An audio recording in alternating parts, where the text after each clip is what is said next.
Mesdames et messieurs, bonjour. C'est pas du Agatha Christie, c'est pas du Hitchcock, et pourtant cette dernière émission revêt quelques aspects de suspense incroyables. Nos invités vont en témoigner. L'intérêt du match dernier du nom et du championnat et au Pré-Fleury nous met des aspects des senteurs d'une épilogue absolument incroyable, d'un roman policier, c'est ce qu'on disait en termes d'ouverture. Pour ce faire, on se retrouve dans quelques secondes.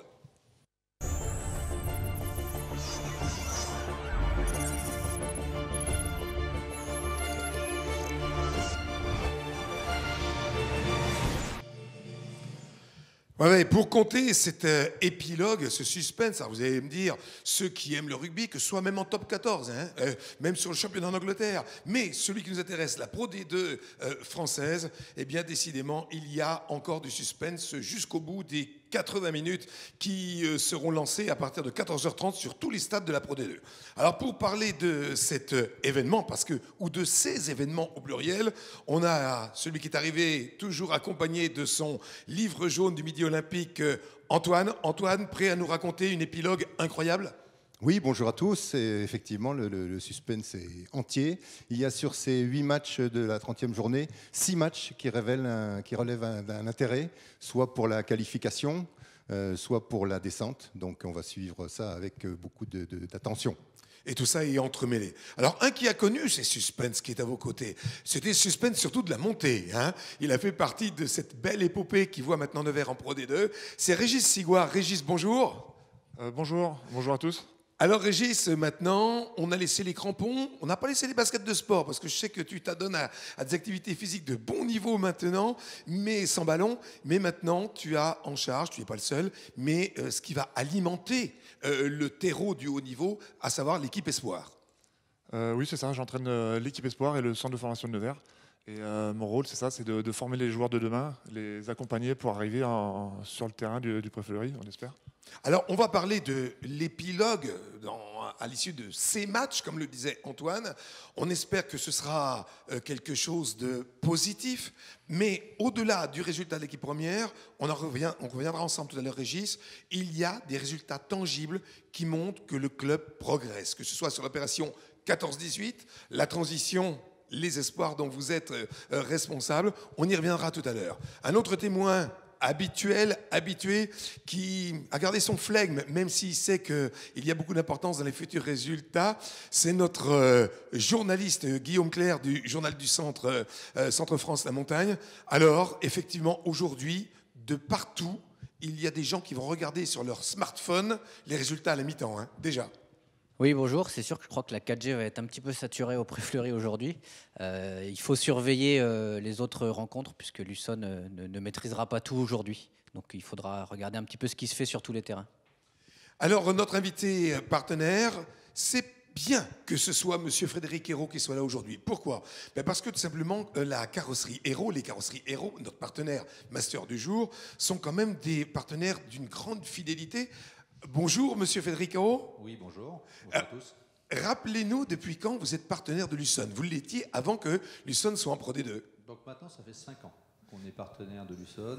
On a vu des belles progressions et je pense qu'il y en a encore beaucoup à voir. Alors, on aura un instant qui vous sera consacré tout à l'heure, et avec votre entreprise, puisqu'on rappelle que vous êtes le gérant de l'entreprise Carrosserie Hérault. Et puis on verra qu'il y a peut-être quelques ressemblances. Des fois, on dit qui se ressemble, s'assemble. En l'occurrence, c'est peut-être le cas. On verra comment on construit chez vous et comment on évolue chez vous en même temps qu'on accompagne le rugby. Alors, messieurs, le décor est planté. Un résultat qui va être regardé sur le tableau d'affichage, sur le terrain, et puis des résultats qui vont être consultés aussi sur les téléphones. Guillaume nous disait tout à l'heure que les réseaux vont être saturés, parce qu'effectivement, aujourd'hui, que ce soit pour une place qualificative, c'est le souhait de Nevers, bien que nous ayons été, ces jaunes et bleus aient été qualifiables, même qualifiables, recevables à une époque sur une demi-finale, on a connu une période difficile. Est-ce que, et là, une fois n'est pas coutume, je vais demander à l'ancien joueur, est-ce qu'un tel enjeu va décupler les forces des joueurs ou risque peut-être de paralyser les joueurs ? On l'a vu sur d'autres matchs ces derniers temps, en particulier en top 14. En général, je viens au stade surtout pour voir un beau spectacle. Aujourd'hui, je vous avouerai que pour moi, le résultat compte. Et on espère surtout mettre un pied dans les phases finales.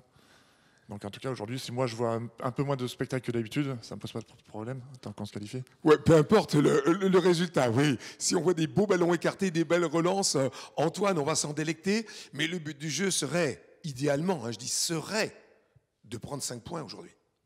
Oui, alors la condition sine qua non de la qualification de l'Ussonne passe par un mieux que Béziers. Il faut faire mieux que Béziers. Voilà. Mais ça, on ne sait pas ce que Béziers fait, sauf à se renseigner sur les téléphones.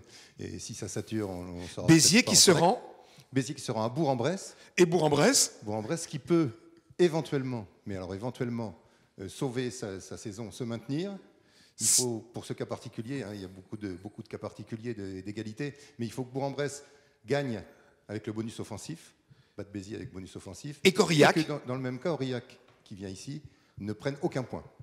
Voilà. Donc, il y aura des luttes vraiment intenses entre ces deux, sur ces deux terrains, sur le Pré-Fleury et sur le stade Marcel Verchères. Alors Guillaume, il n'y a pas d'arrangement parce qu'on sait qu'à ce niveau-là, chacun joue, mais on pourrait presque s'imaginer que si Nevers l'emportait avec le point de bonus offensif et que Aurillac marque suffisamment de points au pied pour revenir à moins de 5 points, ça ferait le bonheur des deux équipes ce soir. Oui, c'est un scénario qui peut arriver, mais le point de bonus offensif n'est pas une garantie de se qualifier non plus. Il existe un cas de figure où l'Ussonne peut prendre 5 points et ne pas se qualifier, mais en même temps, l'Ussonne peut se qualifier en prenant juste un bonus défensif. Donc vraiment, tout peut arriver. Il s'agit juste de mettre toutes les chances de son côté en prenant le maximum de points contre Aurillac. Et puis après, il faudra regarder ce qu'ont fait les autres. Mais voilà, il faut mettre les chances de son côté et puis croiser les doigts pour les autres. Nos amis de la résultats. télévision qui vont faire le multiplex vont se régaler. Ça va bouger à tout moment durant ce dernier match. Je ne sais pas s'il y aura la petite musique sur Canal+, je ne sais pas si c'est sur Canal+, peut-être sur Eurosport, mais il y a une petite musique qui retentit chaque fois qu'il y a un essai ou chaque fois qu'il y a des points marqués. Un instant important. Là, je pense que ça va faire gling-gling souvent. On imagine. Alors, avant qu'on ne replonge dans les enjeux, qu'on revienne un petit peu sur le match précédent, qu'on revienne sur les enjeux, immanquablement, pour Nevers, on peut se dire presque quitte ou double. Quitte ou double dans les esprits. Si d'aventure Nevers, qui peut au pire terminer que 7e, terminer 7e et non qualifié, ce serait quand même pour une deuxième saison une belle épopée. Et pourtant, on s'imagine qu'avec cette place occupée, même premier leader, on peut s'imaginer que les spectateurs soient déçus. Antoine, vous le ressentez comment ça ? Écoutez, c'est le dernier match. On a vu que le stade était annoncé à guichet fermé en début de semaine. Donc il y a l'engouement qui ne se dément pas. Effectivement, même les joueurs nous l'ont dit. On a interviewé chacun pour notre titre Fred Kersy, qui a admis que le jeu et les joueurs de Nevers avaient déçu leurs supporters, n'avaient pas fait honneur aux couleurs. Mais je pense que de toute façon, le public est fidèle ici à Nevers. Il y a, en des temps lointains que vous avez connus d'ailleurs, Jean-François, il y avait toujours un noyau de spectateurs qui étaient là, toujours. Là, la moyenne est à 7200, 7300 sur 15 matchs, qui est quand même pas rien, avec des matchs le jeudi, le vendredi soir. Il y a un engouement et les gens ne sont pas déçus et ils vont rendre, à mon avis, un bel hommage à leurs joueurs qui ont envie, de leur côté, de rendre aussi un bel hommage à leurs supporters. On espère qu'il y aura cette véritable communion annoncée. Et puis si on vient un petit peu plus sur les fondations du club, et là je vais me tourner vers votre voisin Antoine Régis Sigouard, qui a porté les couleurs et qui a connu la montée en Pro D2. Régis, il y a la partie, on va dire, plus immergée d'un iceberg solide, aux bonnes bases, avec les nombres licenciés dans les jeunes catégories. Les 14-18, où cette année, on a voulu plus professionnaliser l'apprentissage des plus jeunes. Et puis, la charnière, c'est l'équipe Espoir qui termine en trombe sa première partie de championnat. Je crois que c'est 4 victoires consécutives, dont 2 à l'extérieur, en battant Massy, le leader, qui termine leader sur cette première partie de championnat Espoir. On peut dire qu'il y a des progrès dans les fondations de ce club. Oui, et je vais faire le lien avec l'équipe première. Ce qui est dommage, c'est que l'équipe Espoir a commencé à tourner en trombe quand l'équipe première a commencé à moins marquer de points. Ah, vous pensez qu'il y a des vases communicants ? En tout cas, c'était l'anecdote. En tout cas, c'est une réalité. On finit vraiment très très bien la saison et on aurait espéré continuer. Je crois qu'on était prêt à renverser tout le monde. Donc, à nous aussi de faire un bon bilan, de réfléchir à ce qui a marché, pas marché, pour être performant dès le début de saison prochaine. Alors, bien évidemment, Guillaume, quand on parle de cette chose-là, c'est la partie que le public, le grand public, puis on ne va pas demander au grand public d'être un spécialiste des affaires internes du club, mais ça, ce sont des signes, par contre, de consolidation. Des bases, il y en avait, mais j'ai envie de dire de consolidation des bases.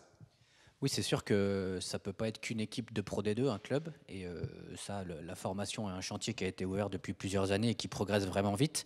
Les espoirs, voilà, ils font une belle fin de saison en allant gagner à Massy qui va monter. C'est vraiment la preuve qu'il y a un bel effectif, en plus qui a été renouvelé en début de saison, donc il a fallu un petit peu de temps.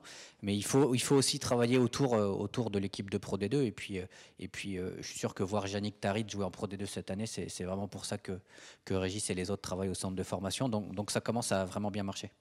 Et quand vous dites autour, on peut même élargir d'un point de vue géographique, c'est-à-dire faire en sorte que des clubs comme Sancerre, comme Saint-Léger-des-Vignes, qui va jouer ses phases finales cet après-midi, qui monte maintenant en fédéral. C'est bien d'avoir plusieurs clubs en fédéral 3 en l'occurrence, autour d'un club de Pro D2. C'est quasi indispensable. On ne peut pas être une seule équipe dans le désert. Vous pensez la même chose, messieurs? Je sais pas si... Oui, il faut un maillage. C'est sûr que les clubs progressent autour de Nevers, à l'image de Sancerre et Saint-Léger. Les deux sont gagnants, puisqu'il y a des joueurs qui ne vont pas passer professionnels et qui pourront, quand les clubs auront monté un petit peu, aller les rejoindre. Ça arrive déjà. Donc vraiment, c'est un rapport gagnant-gagnant autour, pas seulement la Nièvre, il y a le Cher, il y a l'Allier. Je crois que ça travaille vraiment avec beaucoup de clubs partenaires depuis plusieurs années.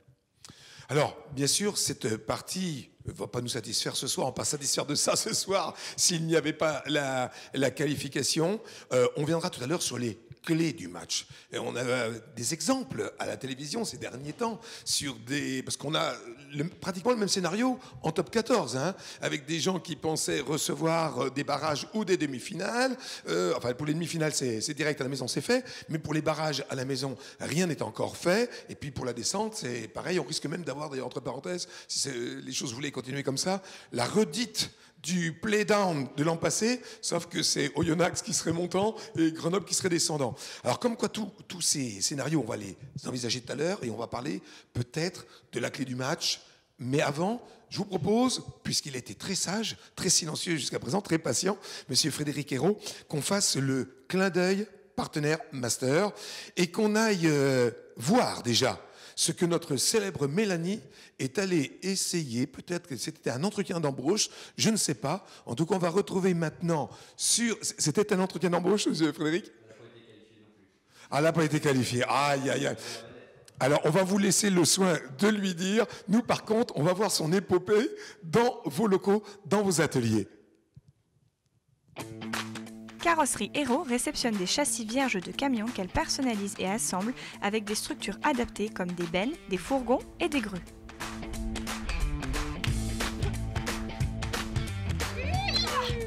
Bonjour à tous, aujourd'hui nous sommes chez notre partenaire Carrosserie Hérault à Châteauroux. Nous allons visiter avec Frédéric Hérault les ateliers. Suivez-moi, c'est par ici. Tout débute à l'atelier de conception où sont dessinés les plans 3D. Ensuite, direction l'atelier de montage et fabrication où l'on assiste à la soudure de traverse.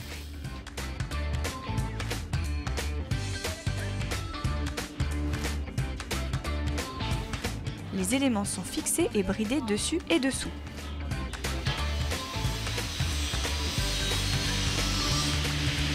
Il y a du détail là-dessous. Trop compliqué, je vais essayer de trouver quelque chose à faire qui soit plus dans mes cordes. Comme maintenant on n'a plus le droit de rouler à 90 de toute façon, ça ne sert plus à rien. Donc on l'enlève. Oui. Victory. 90. Ici, ce camion est en phase finale de fabrication. Il est déjà passé à l'atelier peinture.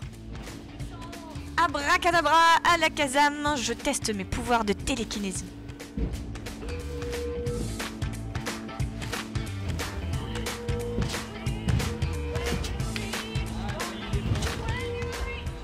Ce camion-là est en route pour l'atelier peinture.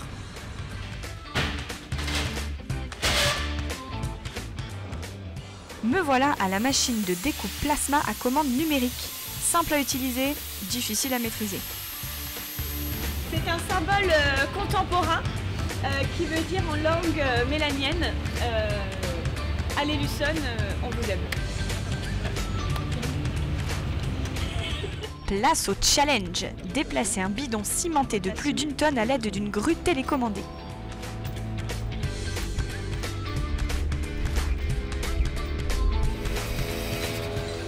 Ça me fait un peu penser aux machines à pince de la fête foraine.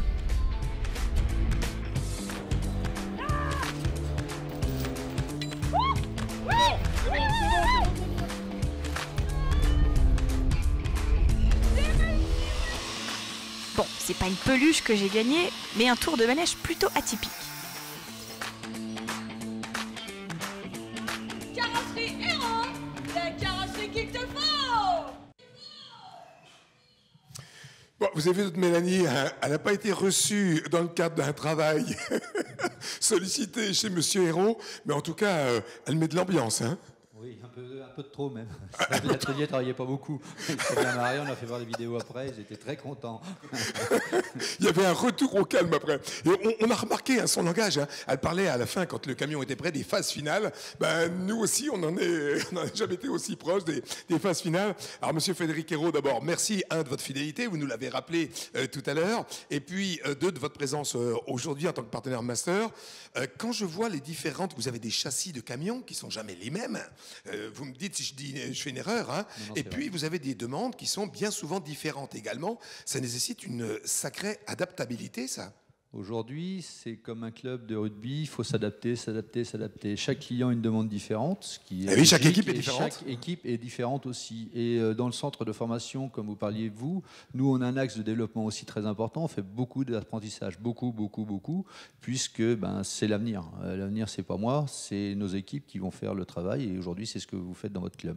C'est important ce que vous nous dites là parce que je ne veux pas tomber dans des clichés, mais des fois on parle des patrons qui pensent à faire leur affaire et puis pas trop à ce qui se passera derrière. On entend de plus en plus de gens qui parlent de pérennisation, de léguer, d'héritage, de savoir-faire. J'ai l'impression que c'est un moteur qui a toujours existé, mais dont on parle de plus en plus. Moi, je suis issu de l'apprentissage. Mon père, j'ai repris la société de mon père, mais je suis issu de l'apprentissage. Donc je crois à l'apprentissage, clairement.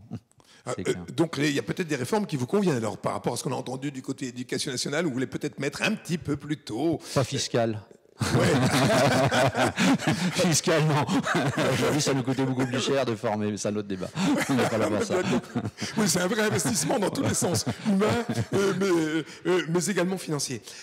Votre rayonnement n'est pas que autour de Châteauroux, il est quasiment national, il faut dire. Complètement. On a un secteur géographique sur le levage qui est l'Indre, le Cher, la Nièvre et Lyon. Aujourd'hui, je suis concessionnaire d'une marque Palfinger sur ces 4 départements, mais on fait beaucoup de véhicules nationaux. Et donc aussi du militaire. On fait vraiment de l'adaptabilité, de la fabrication sur mesure. C'est le cheval de bataille, quoi. Alors, quand vous venez le dimanche voir le match de rugby, vous venez en tant que partenaire, bien évidemment, mais est-ce que le côté supporter l'emporte sur le côté partenaire ? Alors, oui et non. Expliquez-nous. Aujourd'hui, le commerce, c'est bien, mais c'est un très très bel outil de communication. Aujourd'hui, nous avons des clients de Lyon qui sont là, qui viennent. C'est un outil de communication important. Par contre, de voir des matchs de qualité, de voir un club aussi enthousiasme, avec des belles évolutions, c'est quand même très très plaisant. Et là, c'est le côté supporter qui revient. Et on s'imagine que le côté supporter, quand il y a avec des clients, s'il y a... Allez, on l'espère. Allez, on va dire que ce soir, ce sera la fête. C'est plus facile pour faire du business ? Non, je le fais tout le temps bien. Tout le temps, quoi qu'il arrive. Ça, c'est une négation des gens qui entreprennent. Vous avez compris, messieurs. Hein. Quoi qu'il arrive. Alors, je vais vous poser une question, mais vraiment, on va dire bateau, hein, non pas dans les camions, mais bateau. Le partenariat 2019-2020, c'est déjà mis dans vos têtes, dans vos budgets. Allez, faut employer les mots. Non, on va pas parler d'argent, oui. On va pas parler d'argent. oui, l'année prochaine, on sera là. Oui, écoutez, nous, on sera... Après, normalement, il n'y a pas de souci. On voit quand même vraiment des beaux matchs. Et puis, arriver en top 14, ce serait pas mal, quoi. Ah, et vous avez vu Antoine, c'est quand même le côté chef d'entreprise. Très gentil, très doux, mais qui fixe quand même les objectifs. Hein. C'est normal, c'est mon boulot. C'est ça, mon boulot. Merci beaucoup, vous avez resté avec nous, bien sûr, parce que là, maintenant, il est pratiquement temps de conclure. C'est une question que je pose à vous tous. Tiens, peut-être même à vous, Frédéric, en tant que chef d'entreprise. Quelle sera la clé du match aujourd'hui ? Alors pour moi, c'est l'état d'esprit. Aujourd'hui, il y a peut-être une revanche à prendre due à une mauvaise fin de saison, mais ils ont fait un tel beau début de saison que si dans leur tête ils ont envie, je pense qu'ils l'ont, mais qu'ils ont un peu plus de revanchards, être un peu plus revanchards, un peu plus mordants, avec un peu plus de réussite aussi, je pense que ça passera aisément. Je suis optimiste. Vous en pensez quoi, messieurs, là, le mot de notre manager général du jour? Régis? Pour moi, il faudrait qu'ils arrivent à passer au-delà de la pression et surtout, pourquoi pas, emballer le match. En gros, pas faire des petits tas devant, faut envoyer. Oui, faut envoyer. En tout cas, nous, on n'est pas menacés par la descente comme d'autres équipes. En tout cas, c'est que du positif. Donc, arriver à jouer aussi bien devant que derrière. Et voilà, prendre le score rapidement. Et Antoine? Oui, une non-qualification de Nevers, ce serait une déception pour la maison jaune et bleue. Une relégation. Mais ça ne remet rien en cause d'un point de vue structurel. Non, une relégation par contre d'Aurillac, ce serait une catastrophe pour le stade aurillacois. Donc je pense que les Aurillacois auront encore plus de pression que Nevers. Il faut passer au-delà de cette pression. Régis a raison. Il faut jouer. Il ne faut pas se soucier du résultat des autres matchs. Ça, les encadrants, les entraîneurs communiqueront à leurs joueurs à la mi-temps ou en fin de match si besoin. Eux, il ne faut pas qu'ils se soucient de ça. Il faut que ça se termine bien pour Nevers, alors qu'ils ne soient pas à la remorque, on va dire ça, ouais. Et qu'il y ait 23 héros en jaune et bleu à la fin du match. Alors là, cette conclusion et ce clin d'œil remorque à Monsieur Hérault et l'entreprise Hérault est pratiquement le mot de la fin. Et en plus, c'est la couleur de notre logo, donc jaune et bleu. C'est pas fait pour, mais c'est pas mal non plus. Alors écoutez, je vais dire que tous les voyants sont au vert, mais ça n'a rien à voir avec les couleurs que vous aviez dit avant, à part peut-être le mélange des deux couleurs. Messieurs, on va vous souhaiter à vous tous, que vous soyez manager, entraîneur, une bonne fin de saison. Félicitations à Régis et à son équipe, parce qu'il n'est pas seul au niveau des espoirs. Et puis nous, on va tous se transformer en supporters, en respectant bien sûr l'adversaire. Et puis on va essayer d'aller à cette conquête de la 6e place. C'était la dernière émission, parce que si d'aventure nous étions 6e et qualifiés, eh bien notre match de barrage nous le ferions à l'extérieur. C'est la dernière émission de cette saison 2018-2019. Merci de votre fidélité sur YouTube et sur autres organes de presse. On se retrouvera l'année prochaine en espérant pouvoir parler de notre épopée lors des phases finales. Vous avez compris le clin d'œil. À très bientôt.